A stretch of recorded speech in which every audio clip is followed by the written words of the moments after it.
충성하라 죽도록 충성하라 주님께 항상 내가 힘쓰오니 주님 나를 도우소서 충성하라 죽도록 충성하리 끝까지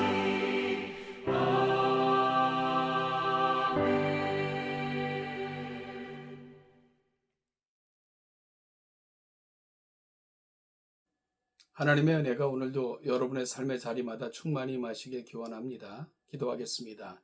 하나님 아버지, 토요일입니다. 한 주를 정리하고 또 새로운 한 주, 거룩한 주일을 준비하는 복된 날 되게 하옵소서. 오늘도 말씀을 통해 지나온 시간들을 돌아보고 다시 결단하며 우리 마음에 그 은혜를 채워 넣는 복된 이 아침 되게 하옵소서. 감사드리며 예수님의 이름으로 기도하옵나이다. 아멘. 오늘 보실 말씀은 고린도서 6장 3절로 13절입니다. 고린도서 6장 3절로 13절을 같이 읽겠습니다. 우리가 이 직분이 비방을 받지 않게 하려고 무엇에든지 아무에게도 꺼리끼지 않게 하고 오직 모든 일에 하나님의 일꾼으로 자천하여 많이 견디는 것과 환난과 궁핍과 고난과 매맞음과 갇힘과 난동과 수고로움과 자지 못함과 먹지 못함 가운데서도 깨끗함과 지식과 오래 참음과 자비함과 성령의 감화와 거짓이 없는 사랑과 진리의 말씀과 하나님의 능력으로 의의 무기를 좌우해 가지고 영광과 욕됨으로 그러했으며 악한 이름과 아름다운 이름으로 그러했느니라. 우리는 속이는 자 같으나 참되고 무명한 자 같으나 유명한 자여 죽은 자 같으나 보라 우리가 살아있고 징계를 받는 자 같으나 죽임을 당하지 아니하고 근심하는 자 같으나 항상 기뻐하고 가난한 자 같으나 많은 사람을 부유하게 하고 아무것도 없는 자 같으나 모든 것을 가진 자로다. 고린도인이여, 너희를 향하여 우리의 입이 열리고 우리의 마음이 넓어졌으니 너희가 우리 안에서 좁아진 것이 아니라 오직 너희 심정에서 좁아진 것이니라. 내가 자녀에게 말하듯 하노니 보답하는 것으로 너희도 마음을 넓히라. 아멘. 어제 말씀에 이어 계속해서 바울이 자신의 사도됨을 증명하기 위해서 증언하는 내용이 오늘 본문입니다.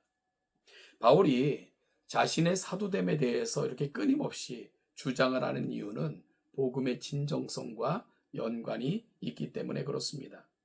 바울의 자존심이나 자신의 신분의 문제 때문에 사도성을 지키는 것이 아님을 분명히 기억해야 됩니다. 바울의 사도성이 무너지면 바울을 무시하고 바울의 사도적 정당성을 부정하는 외부에서 온 사람들에 의해서 고린도 교회가 무너지기 때문에 복음의 빛이 가리워지기 때문에 바울은 더욱더 자신의 사도의 정당성을 확보하려 했던 것입니다. 바울은 5장에서 화목케 하는 직책을 받고 고린도 교회가 하나님과 온전히 연합되기를 바랐습니다. 그리고 자신이 하나님과 함께 일하는 엄청난 사역을 감당한다고 하는데 그 일이 어떤 과정을 통해 이루어진 것인가를 오늘 읽은 본문에서 분명히 밝히고 있습니다. 바울이 사도로서 복음을 증거하는 삶은 결코 쉽지 않았습니다. 그가 당한 여러 가지 고난의 모습은 먼저 육체적 고통이었습니다. 4절, 5절은 대부분 바울이 견딘 육체적 고통에 대해 말해주고 있습니다. 바울은 견디고 환난을 당하고 궁핍하고 고난당하고 매맞고 감옥에 갇히고 난동을 견뎌야 했고요. 끊임없는 수고를 감당해야 했습니다. 사도행전 16장부터 19장까지의 내용만 대략 살펴보아도 사도 바울이 하고 있는 고백의 진위를 이해할 수 있습니다. 16장에서 마게도냐 선교를 허락하신 성령 하나님의 음성에 순종하여 간 빌립보에서는 복음을 증거하면서 귀신 들려 미래를 점치며 돈을 벌어주는 여종을 치유했다가 그 주인에 의해 고소당하고요. 감옥에 갇혀 매를 맞고 고통당하는 그런 일을 경험했습니다. 그리고 고린 데살로니가 지역에서는 피역 노동을 하면서 텐트 메이커 작업을 하며 낮에는 노동을 밤에는 복음을 증거하는 일을 하면서 3달을 견뎠으나 이 역시 그 지역에서 쫓겨날 수밖에 없었고요. 에베소에서는 복음을 증거하다가 그 지역 신인 아데미 여신상을 만드는 사람들의 일자리를 위협한다고 해서 그들에게 고소를 당하는 등 육체적 고통과 불편을 끊임없이 견뎌야만 했습니다. 그러나 이러한 육체적 고통 가운데서도 바울은 긍정적으로 사역을 감당했습니다. 깨끗함으로, 즉 자신의 물질적 유익을 밝히지 않았습니다. 누구처럼 돈을 탐하지 않았고요.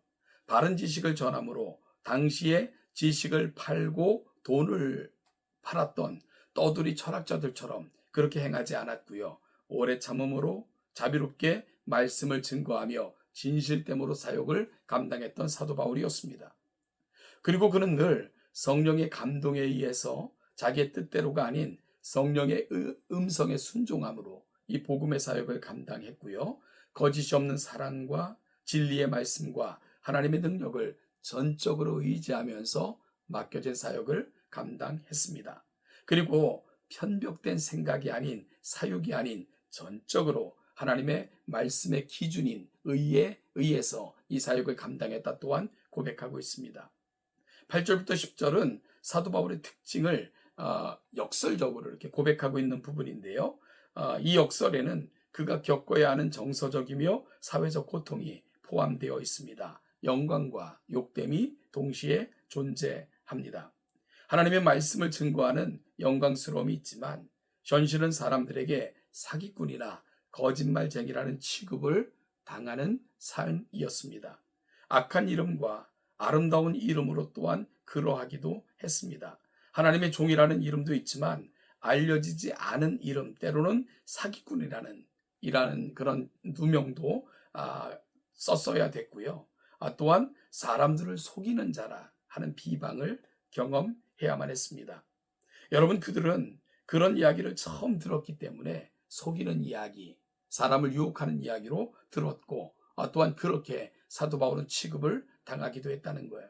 그래서 9절 10절에서는 바울의 역설적인 사역의 특징들을 정확하게 고백하고 있는데 너무 아름다운 말씀입니다. 6가지가 소개되고 있는데요. 무명한 자 같으나 사실은 유명한 자요. 죽은 자 같으나 보라 우리는 살아있는 자이며 징계를 받은 자 같으나 죽임을 당하지 아니하고 근심하는 자 같으나 항상 기뻐하고 또한 가난한 자 같으나 많은 이들을 부유하게 하는 자요. 아무 것도 없는 자 같으나 모든 것을 가진 자였다. 6개의 비교가 나옵니다. 여러분, 이런 역설적인 모습은 앞서 고린도서 5장에서 이야기하는 세상적 관점과 그리스도를 통해서 보는 관점으로 그렇게 나뉘어지고 있는 것을 보게 되는데요. 사도 바울은 세상적 관점으로 볼 때는 불쌍한 자 취급을 당했고요. 또 유혹하는 자, 미혹하는 자, 사기꾼이라는 취급을 당했지만 그럼에도 불구하고 그가 이 복음을 어떻게 전했는가? 하나님이 알아주시고 하나님이 기억하시고 하나님 앞에 부하고 하나님 앞에 참되고 하나님이 인정하시고 하나님이 함께 하시면 된다. 그것이 바로 하나님의 사람 된 내가 가야 될 길이다. 이걸 놓치지 않고 사역했던 것, 이 역설적 고백을 통해 사도 바울은 분명하게 선포하고 있는 것입니다. 그래서 11절부터 13절에서는 그러기에 바울은 고린도인들을 향하여 복음을 증거하는 자신들이 늘 분명하게 속임없이 깨끗하게 복음을 전했기 때문에 그대로 보고 깨닫고 이해해 주기를 간절히 소망하는 마음을 표현하고 있는 것을 읽게 됩니다.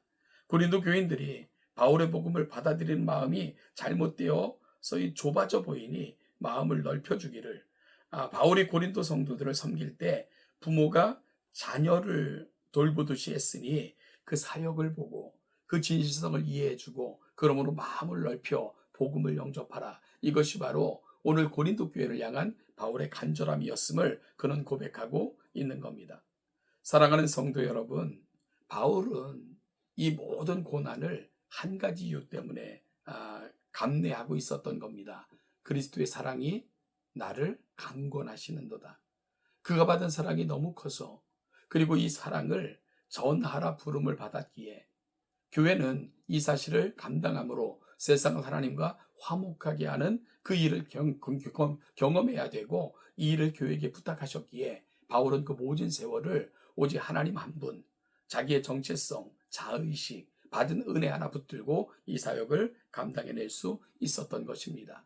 그러면서 고린도 교회를 향해서 너희도 이 부르심이 함께 있으니 마음을 넓혀 이 복음을 받아들이고 함께 가자고 권면하고 있는 것, 오늘 본문이 가고 있는 자리입니다. 사랑하는 여러분, 우리가 받은 은혜가 바울이 받은 은혜보다 덜합니까? 우리가 받은 사명이 바울이 받은 사명과 다릅니까? 아닙니다. 우리도 바로 이 은혜를 받았고요. 그 사랑의 강건함을 받아 살아가는 자들입니다. 하나님은 우리를 세상의 향기로, 세상의 편지로, 사신으로, 그리고 또한 무엇보다도 화목하게 하는 직책을 주셔서 우리를 동역자 삼으셨습니다. 이 사실을 잘 기억하면서 오늘 바울처럼 하나님만 바라보며 하나님 인정하시는 인생이면 됩니다 고백하면서 이 사역 잘 감당함으로 하나님께서 인정하시는 귀한 동역자, 우리 동천교회가 될 수 있기를 간절히 소망합니다. 하나님의 은혜가 여러분의 삶의 자리마다 충만히 임하시기를 다시 한번 기원합니다.